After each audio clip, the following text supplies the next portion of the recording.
To the Price of Business. I'm your host, Kevin Price, talking to you about you and your business. And let me tell you, it's your business to be concerned about what's happening in the political integrity, the business integrity, and the media integrity department. If there's any area where you think that someone's going to be at least trying to do their best to give honest information, you would think it'd be someone of a major network anchor.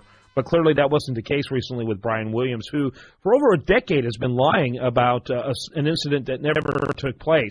I, by the way, wrote a column about it, which is over in the media section of Huffington Post today.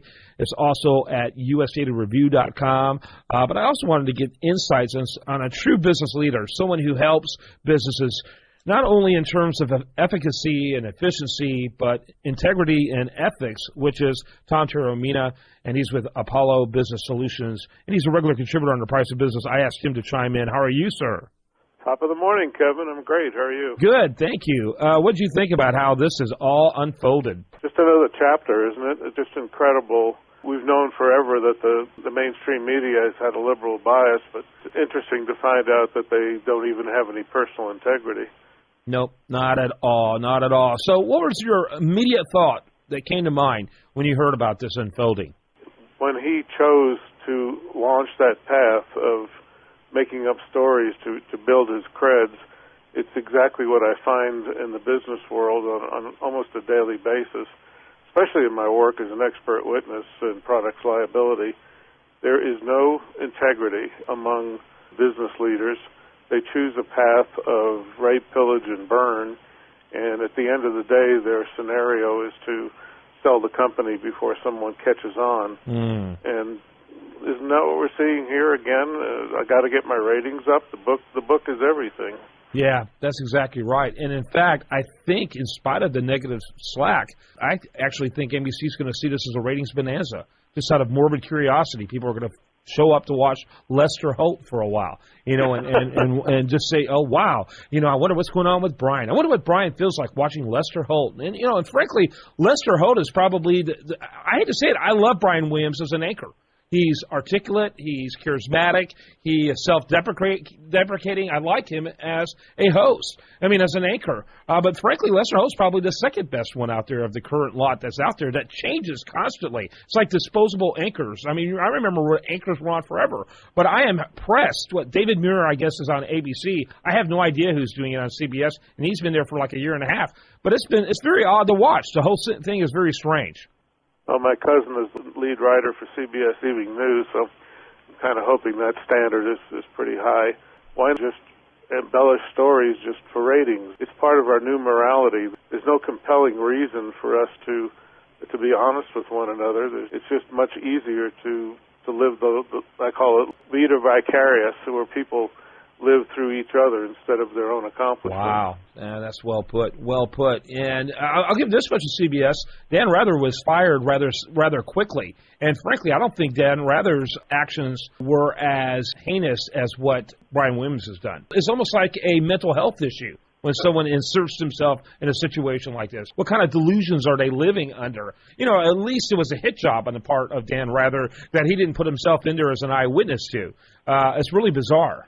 Hearing yourself defining degrees of immorality, I didn't think that was something we needed to do in this country until fairly recently. Yeah. Every day we see the Constitution being shredded in D.C., and why not all of us? Why don't we just make up stories instead of reporting the news?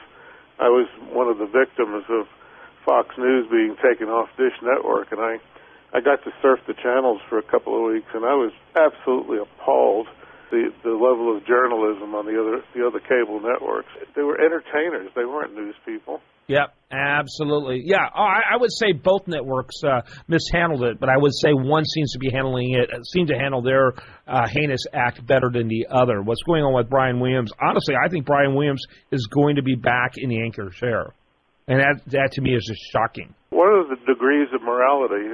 Bill Clinton redefined sex for all of us. Yeah. And why are we redefining morality? Why are we trying to interpret the Constitution in a manner different than the founders intended it to be?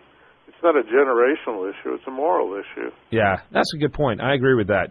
And let's talk a little bit about what kind of things the folks over there at NBC could have done to prevent such a horrible thing.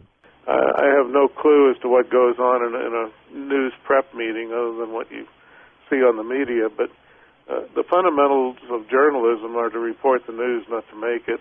Fundamentals of journalism are to give the listener or the viewer an objective snapshot of what's going on. I think what we could do in the future is to stop having the news people bias their reports and get back to fundamental journalism. Again, I hate to keep going back to Fox, but to me they're kind of the benchmark of journalism that is fair and balanced using their terminology.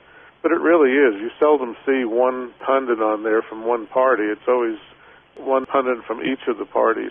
So if we could look at this quote-unquote fair and balanced across the spectrum, maybe it would precipitate more veracity in their reporting. Mm-hmm.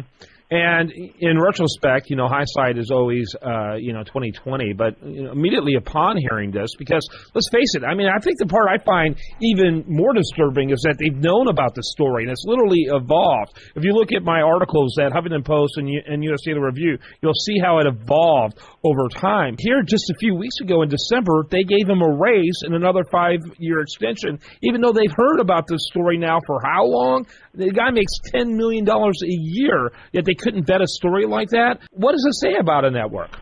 Well, once again, if you're listening to what you just quoted, you're helping them redefine morality, and I don't think that's any of our jobs. Of course, your conscience drives you, but when you give up personal integrity, you can do just about anything. So I can almost picture these meetings where we're looking to sweep it under the table and do damage control because we don't want to lose a prize boy there with his wonderful public image. We'll just put some lipstick on the pig and keep going. Interesting. Well, I appreciate it very much, Tom. New things happening with the Apollo Group. Also, give us your website as we wrap it up. Okay, it's OResonance, OResonance.com. Take a look, give us a call. We'd be happy to discuss this and many, many other subjects with your listeners. Yeah, the organization is really involved in changing the way businesses operate, really restoring what works and shunning things that don't work. And thanks, Tom, for sharing your thoughts. Well, as I tell my clients, I do both consulting and expert witness work. My expert witness fees are 4 times my consulting fees. Let me know which side of the aisle you want to see me on. There you go. Thanks so much. Okay, bud. You bet. Have a great day. When we come back, much more for you. Do want to remind you, best content here shows up over there at usdatareview.com. And you're listening to The Price of Business.